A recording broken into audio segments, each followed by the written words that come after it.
My goal was always to join the police force. Well, from year 11 it was. And so I applied to do a Bachelor of Arts in Police Studies. And the only places that offered it were Monash at Clayton, and it was quite a high score to get in there, and I didn't quite get that. And the other one was Deakin at Geelong. So I got Deakin at Geelong. So I did actually, when I came back from Canada, I started there in the following year, so 2001. But I ended up only doing 18 months of that course, because I think I was kind of like, yeah, this is all great, but it doesn't make me a police officer at the end of it. And I was young, so I would have been 20 when I decided to withdraw, which was quite a big thing for me, because I'd always been a very big high achiever, like in school, and always put a lot of pressure on myself. So to make that decision was, tough. But I just kind of went, I don't feel like Victoria Police is going to look at me having a 3-year Bachelor of Arts in Police Studies as a favourable thing. What does that teach you? It's not the real world. I think I need to go out and get real life experience. And so that's what I did. I actually went and did my Cert 3 in security, and I worked as a security guard for a few years. Yeah, little old me at like 20 years of age and 21. Did a few, what I ended up getting into and eventually was full-time on the roster at Chadstone Shopping Centre. So we worked night shifts, afternoon shifts, day shifts. So it was a very big introduction to shift work, and a very male-dominated. Workplace, I was the only female on the team. So it was interesting, yeah. And did you have to deal with a lot of people that had to be kicked out of the centre, or were you working more when it was closed and checking the cameras? Yeah, both really. Occasionally there'd be fights and things.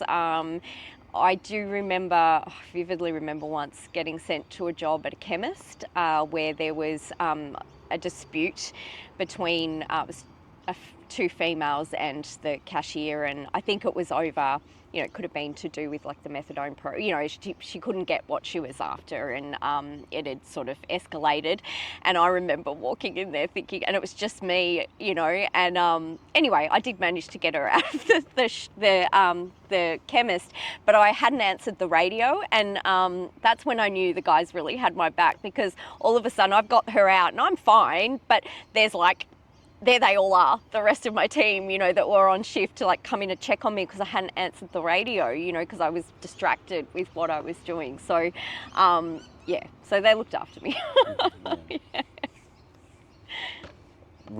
In recent times now, there's been a lot of high level incidents in shopping centres like Northcote and stuff. Yeah. In your time, has there been anything like that, or? I think back then, there was, I don't know if I think it was the Chatty Boys, and, occasionally there'd be like a brawl or something, but generally by the time we got there, people had scattered. And there definitely, well, I don't think back then there was, the amount of violent, like knife, related crime and things that, certainly not in the shopping centre. The main things we dealt with were shoplifters. So we would have to go and basically stay with the shoplifter in whatever store it was until the police arrived, and yeah, that sort of thing. And first aid, that was, those were the main things. We had to do other things like clear all the trolleys out of the centre, if they were in the corridors and things, you'd have to, clear those sorts, just like hazard, type sort of thing. But mostly it was not too dissimilar to lifeguarding, lots of walking. I got to know Chadstone very, very well back in the day. Now I'd be lost if I went there. I don't think I've really been there since I stopped working security there. I would probably avoid it. Yes. It's too busy. Yeah. Yeah. And with the shoplifters, how do you keep them to stay with you when they could just run away? Yeah, I think mostly from memory, they were often in the back room of whatever, like, you know, whatever shop it was or something like that. So they kind of couldn't really escape anyway. And most of them were like, they just, I don't remember anyone ever trying to get away. Not that I mean, maybe they did, it's quite a long time ago, but yeah, I can't remember I never had to chase anyone. And I mean, the reality is if they did get away, we would have just let them. I mean, it's not, what are you going to do? And most likely the store had, camera footage, all of that would be passed on to the police. We would have had camera footage within the centre, so, they could have circulated the image and that sort of thing. So, yeah, I'm sure they would get caught eventually. Yeah. Yeah. How many things did they teach you during the police academy, and when did you start the police academy training? Yeah, so I got into the academy the year, so I would have been 22, and so you go through all your testing. It was quite a lengthy process, and then once you've passed all your testing, you get given a ranking. It's kind of like a number, and depending on that, it depends how high or low down the waiting list you go. I think I had scored quite well, so I was in very quickly. I remember, let's say I finished all my testing in the November. I then had a letter that I was going in, I think it was the very start of Feb, basically, that the following year that I started. So I was 22, almost 23, because I turned 23 in the academy. So back then you were in the academy for 20 weeks. It's different now. I think you actually my understanding is you get sworn in initially, and I don't know how long the training is, but you do more maybe on the job training. I could be wrong. Whereas back then you weren't sworn in until you had passed everything at your, and you got sworn in at your, graduation ceremony. So yeah, 20 weeks. It was pretty intense. I was pretty stressed during that time. I, again, being a high achiever, put a lot of pressure on myself. You obviously had to study law, and then we did OST, which was operational skills training. We also had to do marching, so all those drills, because not that you ever use that again other than for your graduation ceremony. What else did we do? We did communication skills as well, which was a bit like English, I would sort of say, and there was some sort of computer training around that as well, with the things that you would have to do when you were out on the job in the police station, to look things up and use what forms and that sort of thing. There was training around that. Operational skills involved obviously defensive tactics and things like that, as well as physical exercise, that was part of it as well. And law was just learning all the, the different road rules plus criminal law, that sort of thing. At the end, so over time you have various exams throughout the time that you're there, and then based on that they then award the ducks of the squad, as well as there was 3 awards you could essentially get. There was Communication Skills Award, there was the Operational Skills Award, and then there was the ducks, and then there was also an award that was basically awarded by your peers in your squad. I think that for the ducks, it mostly came from your law results, as well as maybe I don't think it was communication skills, but definitely your law things. Anyway, I ended up being awarded the Communication Skills Award and the ducks of the squad. So that was a pretty big achievement, but one that all my squad mates will, we laugh about it now, but I was that person, would have been so annoying, but I would walk out of every exam and I'd be in tears and go, I failed, but I honestly believed that. But everyone was just like, oh, whatever, Cassie, because then I'd get like, 99% or 100% on these exams. And I look back and I go, oh my God, I must have been so annoying. But I that was the pressure that I put on myself, and I honestly believed that. But I studied a lot. I really put a lot into it. Anyway, definitely didn't get the operational skills award. That was not my strong point. That included firearms and everything as well, and that was definitely not my strong point. I was always terrified, really, of firearms. I didn't like it. I mean, I had to do it, but not my favourite part of the job. Yeah. And I know you mentioned that in year 11, that's when you decided to join the police force. What influenced your decision to join the police force? Yeah, so up until that point, I had actually always wanted to be a teacher. I thought I wanted to be a primary teacher. And then I don't really know what happened, except I kind of lost my way and I went, I don't want to be a teacher anymore. And I had always had a lot of respect for the police. Like, when let's say you're out on the weekend with your friends on the train and, probably had been drinking and doing things like that. One thing I hated was when people, there was always people in your group that were like, like oinking like pigs and stuff like that when the police were on the train, or things like that. And I would be horrified. I was like, because I had the utmost respect for the police, and I mean I still do, so I was like, oh, I'm not with this group. Like, I would be horrified. And I guess my decision to join them was also because I saw it as being a career where I could help people. It's a bit of a cliche. It didn't probably really end up like that. I guess if you go in there thinking you're going to be able to help everyone, it's a lot of it isn't that. But that was probably really my main reason. I wanted to do something where I was of service and I could make a difference, I guess, I thought. But yeah. And were you mostly doing like traffic patrol, or were you mostly... Yeah, so you start out, or back then, you had to do a certain amount of time on the booze buses. That was your first thing, once straight out of the academy. We had 7 weeks, our group, which was quite a long time, in winter. And I remember being out on that booze bus, like in Ballarat, and it's like 0 degrees. You're out there at midnight, like freezing, doing PBTs. And... and that was actually right at the start. I was actually fortunate enough. They had 1 drug bus, so that was fairly new at the time, where they could do the drug test for the first time.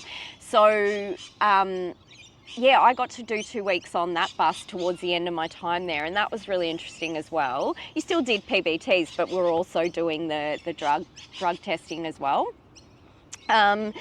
And then from there you went to your station. My first station was Frankston Police. So that was a great training ground. So general duties. So you're doing everything really, not traffic specific, but, and a lot of Frankston, if you're working the van, it's just reactive. You're just going to where you're being to, like whatever job you'd have. So Friday and Saturday nights, you would have that many jobs on your plate, like there was the mobile data terminal, the MDT, and you'd be like just having to pick which one was the prioritize and things. So just most of it was used causing trouble, or noise complaints and things like that, or a brawl. There was a lot, because you've got all the pubs in Frankston there on the corner. There'd be brawls. Usually again by the time you get there they'd be gone. And use causing trouble, there was a lot of that. A lot of domestics. I did a certain period of time, quite a few months from Frankston. They created a family violence unit, and I worked on that for quite a few months. So that's all we did, basically, taking out intervention orders and things like that, and dealing with breaches of intervention orders. Lots of that. But I was always, just general duties. Yeah, that wasn't where I wanted to stay. I would have liked to. What I really wanted to do was get into working with youth.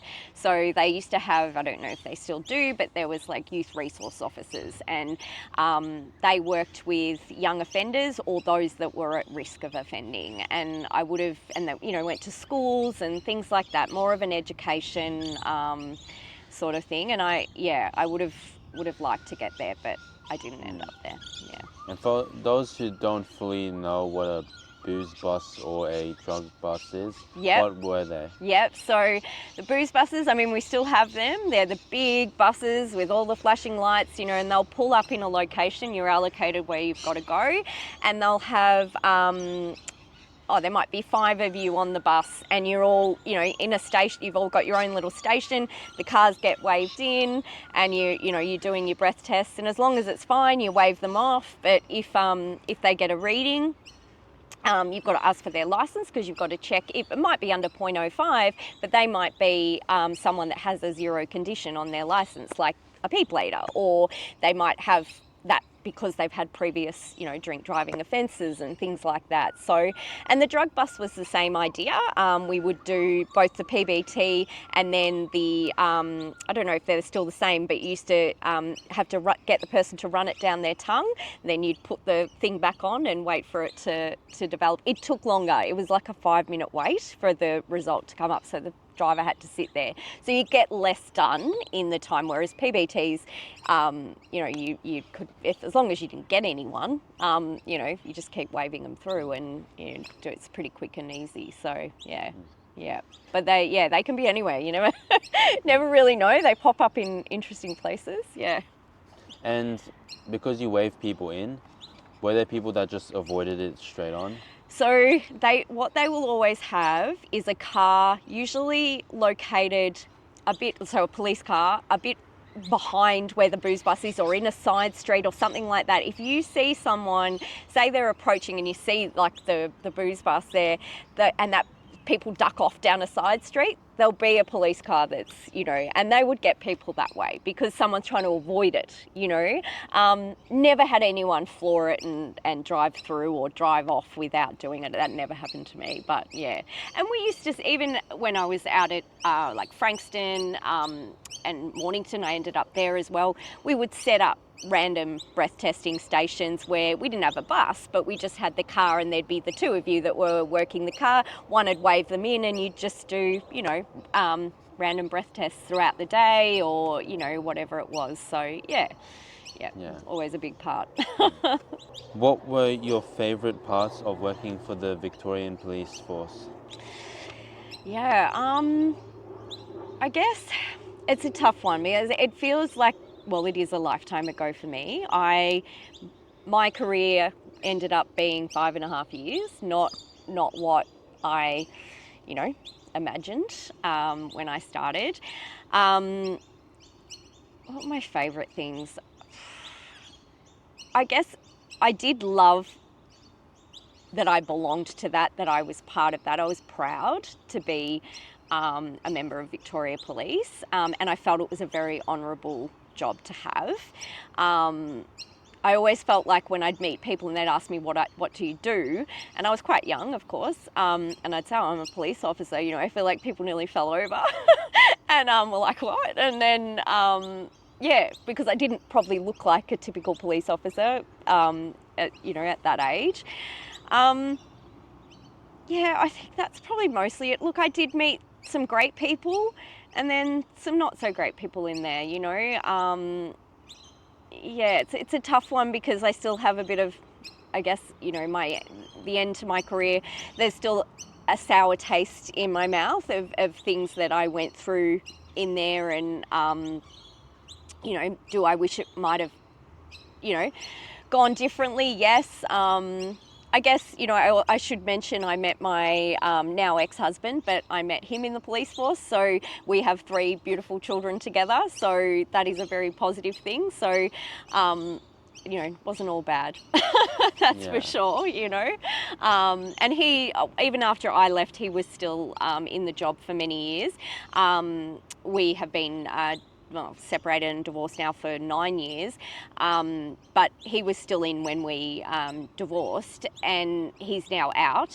He's actually a firey now, which is, amazing. But he did, I think, much closer to 20 years in the police. So I was still essentially married to the job for a time. It was never like a complete break.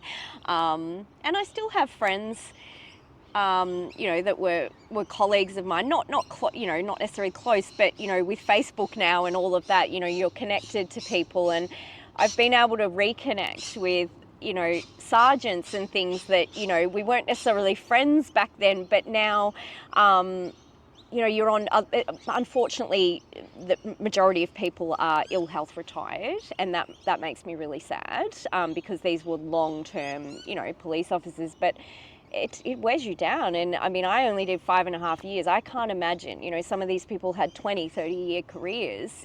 Of course, the stuff you see, and, PTSD is very real. And, so now to have, it's quite a unique thing. I had coffee with a sergeant, or an ex-sergeant, a few years back, and we keep in touch. He's one of my biggest supporters on Facebook with all my endeavours, and, if I'm ever feeling flat, he's always got, nice words to say, and so anyway, so that's nice. Yeah. What was the very first call like? Oh, that's a good question. I actually can't remember what the first call was like, but I will say what it was, I should say. But I do remember, like the first time I was ever working the van, and we got a call for a brawl in like pub corner in Frankston, and my heart was like, I was thinking, oh my God, like I'm gonna have to get in there, and I was, remember, I'm 23, I was quite slim, there wasn't a lot of me. So I was just like, oh my gosh, I mean, you've got all your equipment and stuff. Anyway, by the time we got there, it was gone. But I do remember, and over time you start to become, you're like, oh yeah, here we go again. And lights and sirens to get there, it's all gone by the time you're there. But I do remember the very first one. I was just like thinking, oh my gosh, here we go,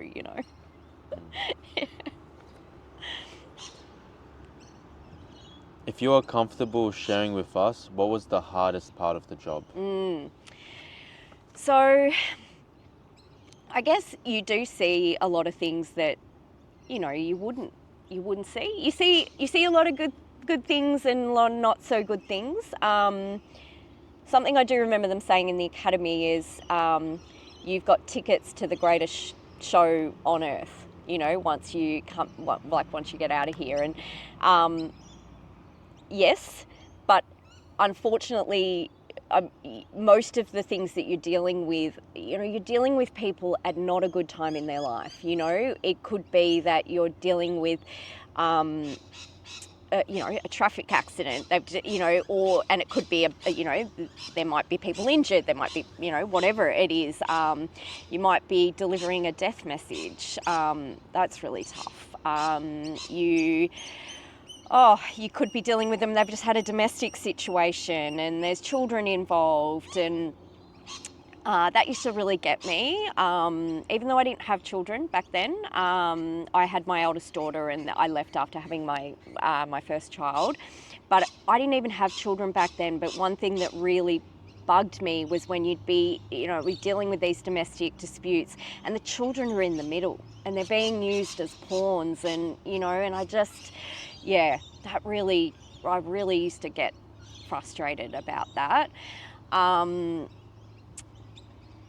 remember the first dead body that I went to, and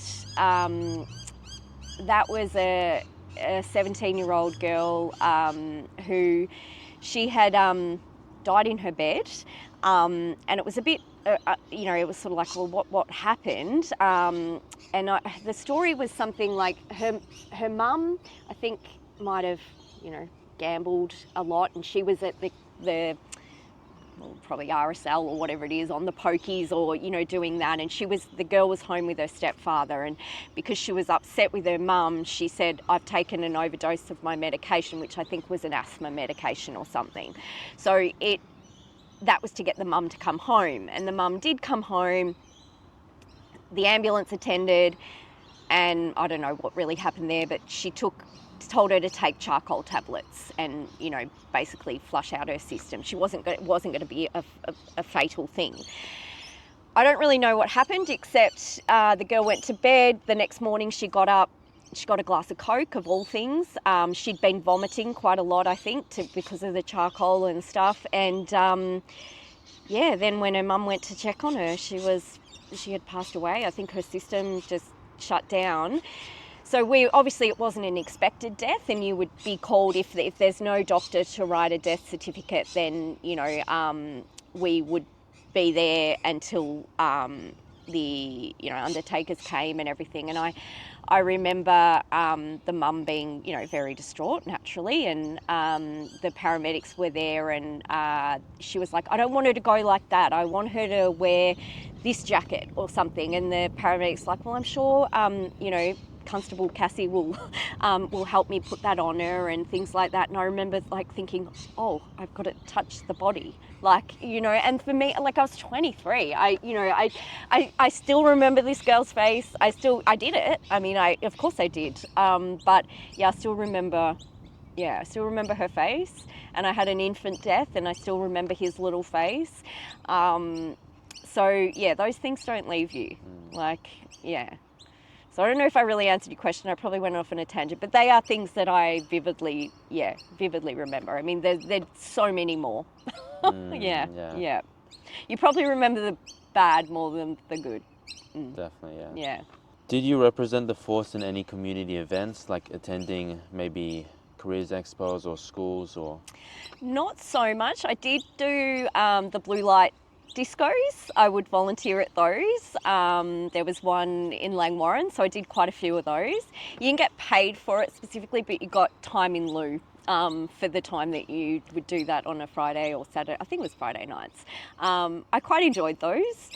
So that was really the only thing. I also got involved, I was lucky enough, well, once I got to do it, go on a camp with... so again, it was like a sort of bit like an underprivileged high school, and we went to like a high challenge camp, which, so we went, there was, you know, police officers, then there was the students and a few of their teachers, and you would be working with the students to do all these group activities. And it was kind of to bridge that gap between, you know, the youth and police officers, and just see us as being normal people, because that's what we were, right? And that was really what I wanted to do more of, but yeah, just didn't get there. It was hard to get. I had to get permission from my senior sergeant to be allowed to go, and the only reason he really let me go on that one was because it was a local high school in our service area, whereas when I tried to apply to go on others, it was like, well, how is that servicing our area? It's not. So yeah, I didn't get to go anymore. Yeah. As an ex-police officer, what should the average person do to help protect themselves and their family from being a victim of crime? Oh, that's a tough one. And you know what, I think, because there's so many different crimes, and, you know, I was actually just a victim of crime on Monday. I got scammed, but that's you know, one of those things. Online crime is so huge, right? I mean, there's obviously that was one of those things where I think if something doesn't feel right, when we're talking about like online, you know, cyber crime, if something doesn't feel right, it probably isn't. And I should have trusted my gut, and I didn't. So if something just, you know, if the website doesn't look quite legit, or you've only got one option to pay, like via credit card, which was my case, maybe question that. In terms of like protecting yourself out and about, like, I guess it's really hard, isn't it? Like, we do seem to have, I feel like there's an increase in, you know, all the really violent crimes, but then are they random, or are they more, I mean, some of them are, like all those house raids and things like that seem to be quite random, don't they? That's terrifying. I don't know what, you know, other than so many people do have cameras and things now, which I think is a good thing, because at least you've got, you might not stop the crime, but you've got something to be able to hand to the police. But yeah, and with your kids, like, I listen to a lot of true crime podcasts. It's one of my pastimes when I'm in the car and when I'm running and all of those things. It's a bit of a strange obsession. But I guess something that one of the podcasts that I listen to all the time is a shout out to Crime Junkie. They're an American podcast, but something they say to do: be weird, be rude, stay alive. And like, so if you think something just, if someone's like following you and it feels weird, like, call them out on it, or do something that gets attention of other people. So, yeah, be weird, be rude, like, and ask them directly, why are you following me? Or, whatever it is, just, and stay alive. And that's something I think of often. And yeah, I guess with kids, like, we use the Life 360 app, so we can sort of tell where they are.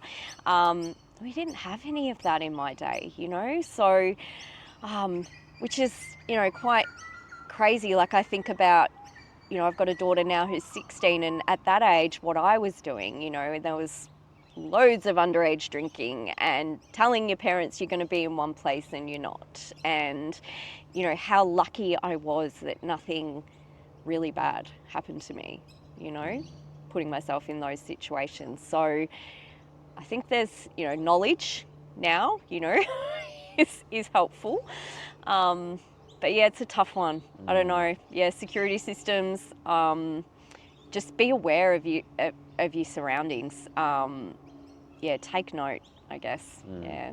Because a lot of people you see on the street walking, a lot of them have noise cancelling headphones, looking down on their phone. You're right. Have no surrounding knowledge. You're right. And even, like, let's say I run with headphones. I've got those ones that are bone conducting, so they go here. So you can still hear things around. But say I've done a lot of running in the early hours of the morning to get it done around kids and things. And there would be times, like, let's say I'm out there at 4 or 5 in the morning. I'm like running along and I'm like, I probably won't put my headphones on now. Like, I won't actually have anything in them, just so that I am aware, because it's still dark. And I just, like, out of, just to be a bit more aware of my surroundings. But yeah, it's a tough one. And going back on the true crime podcast, I know Vic Police recently started a podcast. Did they? I'll have to look at that one, because I haven't looked at that. But I've listened to a few. Most are American. There is one that I listen to is an Australian guy that does it. I sort of, I'll binge up to a certain point with one and then get up to date with it, and then I'll allow some more episodes to accumulate, and then that's what I listen to in my marathons and things when I'm running. It's very weird, but yeah, I can't tell you how many marathons I've run listening the whole time to true crime podcasts instead of music.